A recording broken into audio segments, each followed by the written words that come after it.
Ang hirap mabuhay when you're just living to pay the bills. Alam mo yung pakiramdam na parang tumatakbo ka, pero hindi ka naman umaabante.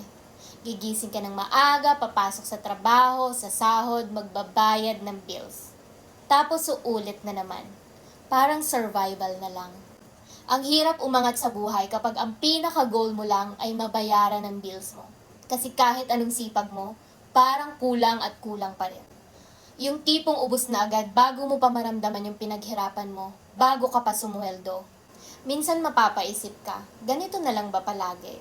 Hanggang kailan ako ganito? Maraming tao ang tahimik na lumalaban sa ganitong cycle ng buhay. Gusto naman nilang mangarap, pero natatakot sila. Kasi baka hindi nila kayanin kapag sumubok sila ng iba. At valid yun. Pero tandaan mo, kahit maliit na progress pa rin yun. Hindi mo kailangan baguhin agad ang buong buhay mo. Minsan, ang kailangan mo lang, isang maliit na hakbang palayo sa cycle na nakasanayan mo. Subukan mo lang.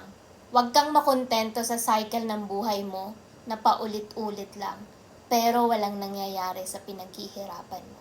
Subukan mo mag-ipon kahit konti. Mag-aral ka ng bagong skill. Magkaroon ka ng side income. Hindi para maging mayaman agad, kundi para magkaroon ka ng option. Kasi ang tunay na goal, hindi lang para mabayaran ng bills mo, kundi mabuhay ng maayos, yung hindi ka alipin ng bayarin.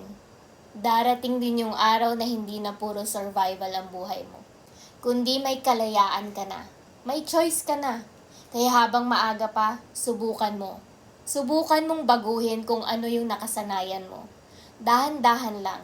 Ang mahalaga, tuloy-tuloy. Kaya mo yan.